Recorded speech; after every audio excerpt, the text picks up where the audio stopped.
out the first issue of Dark Knight's Death Metal, I want to give a quick recap. This all goes back to Dark Knight's Metal, which you can read right here on DC Universe. That story introduced us to a horrible place called the Dark Multiverse, and it contains realities based on people's worst fears. It's also where we meet the villain of the story, the Batman Who Laughs. He comes from an Earth where Batman killed the Joker and became infected by his toxin. So, to make a long story short, he's a bad dude. He's back, baby, and he has taken over the DC Universe. So now, let's get into Dark Knight's Death Metal #1. I love how much Scott and Greg are drawing on DC history for this. They talk about the 5 crises of the DC universe. Everybody's got a little bit different math about exactly how many crises, but in this book there are 5, and they're talking about Crisis on Infinite Earths, 0 Hour, Infinite Crisis, Final Crisis, and Dark Knight's Metal, the original version. This is a sequel to that.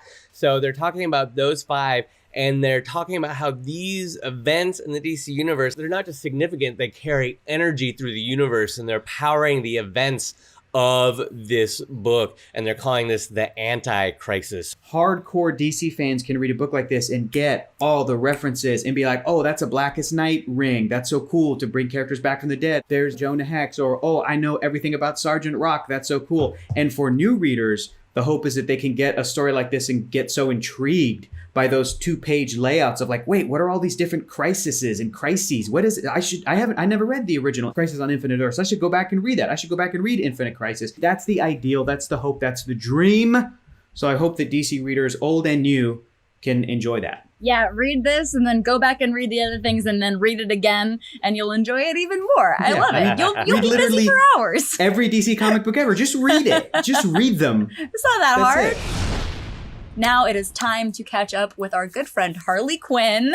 We just watched episode 12 of the season entitled Lover's Quarrel, and there's a lot to process here. This episode was so good, y'all. What'd you think? Episode 12 was epic with a capital E. We had Darkseid. We had Dr. Psycho enacting his master plan. We had Harley and Ivy having to contend with the Justice League. It was just so epic. And it made me so excited to see what episode 13 is going to be. But I had a blast with this. One of the reasons why this show is so successful and so fun to watch is because they have nailed Harley's emotional core, right? Like the epic action, this is all good and it's super fun and you love to see it. We love to see it, right? But what is really the crown jewel, the main climax? It's the emotional decisions the characters have to make. The creators of the show, the writers, the animators are able to nail comic book action as we've come to expect, and yet they're able to do comedy and the heart-wrenching drama. Kite Man finally learned the truth about Harley and Ivy, and so did the rest of Gotham City because it was projected in the stars for all to see.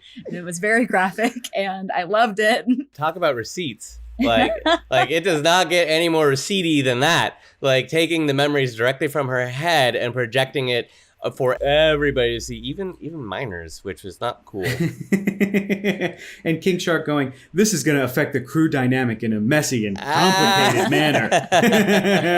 It's so true. I did not expect to be as bummed as I was when Kite Man learned the truth. Because this episode ends with the 3 of them standing there like regular people and Kite Man making a little noise like, and then it ends. And you're like, oh, dude. The season finale of Harley Quinn drops this Friday on DC Universe, and all of your burning questions will be answered.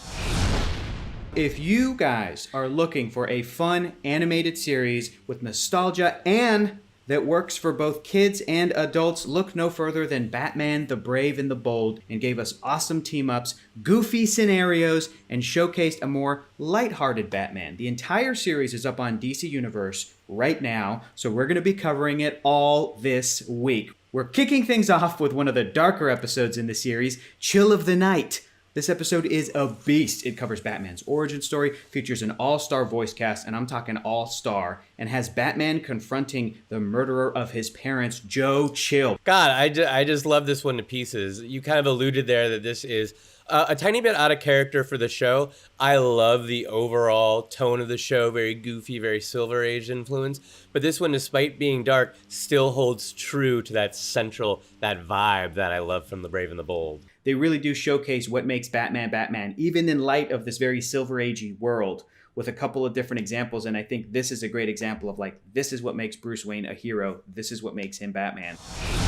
We're talking about a standout Aquaman episode from Batman the Brave and the Bold. It's aptly titled Aquaman's Outrageous Adventures. This one's a really fun episode because by this point in the series, Aquaman, I feel like, is a fan favorite. He's voiced by John DiMaggio, the amazing John DiMaggio, aka the voice of Jake the Dog, Bender from Futurama. Yes. And DiMaggio's Aquaman is this over-the-top, boisterous, outrageous character. He's so much. So now we're going to ground him, bring him back down to earth a little bit, and have him go on a RV surface-dwelling family road trip. I love the goofy blonde Aquaman that's kind of a doof and just like wants to be a part of the team real bad. He keeps calling Batman. He doesn't take the hint. Like, he's trying to team up with him. He's trying to like avoid spending time with his family and sort of duck out. We have Aquaman teaming up with Green Arrow to fight the Clock King. Yes, I love the Clock King in this episode. We get Aquaman teaming up with Blue Beetle, Jaime Reyes, as they fight Planet Master. A character like Planet Master has weird powers, and yet in this show, it works perfectly. Where he's like showcasing each of the powers of each of the planets, Saturn stuff and Jupiter stuff, and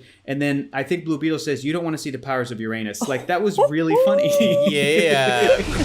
Today we're talking Batman vs. Superman. No, not the movie. The episode Battle of the Superheroes from Batman the Brave and the Bold. This has some great action sequences of Batman and Superman working together, then fighting each other, then working together again. Can't these two just get along? Come on, what's going on? Jimmy and Lois get presents from Superman. Bright red jewelry, which is really nice. This red jewelry is not just regular red jewelry. It's red kryptonite, y'all. It's red kryptonite, and it affects Superman, and he starts being a jerk. We get this montage of Superman doing evil stuff, and it's so petty. And it is the opposite of what we think of as Superman. He makes it rain on a sunny beach day. He puts a cat in a tree. He ties the Metropolis Bridge into a knot. He burns a hole in a custom Superman robe that Jimmy tries to give him. Then Superman has to take on Batman, and Batman shows up in a mech suit that basically looks like the Dark Knight Returns armored suit. But what I love about the show is that they can take these elements and they remix them so they feel consistent. We are finishing up our week of Batman the Brave and the Bold recaps with the very last episode of the series, Might Fall. It's a really fully meta episode where Bat-Mite tries his best to get the show canceled. And spoiler alert, it worked. I got major Harley Quinn vibes from this episode because of how meta it is. This episode calls out certain aspects of fandom that we don't like to see. These shows do such a good job of thinking outside the box that they do things that you thought they could never, ever do, and they still don't break the characters. Including a thing I thought you could never do is have Batman team up with Abraham Lincoln. That happens in the cold open. It's insanity. We start this episode. It is so meta. It is centered around the character of Bat-Mite.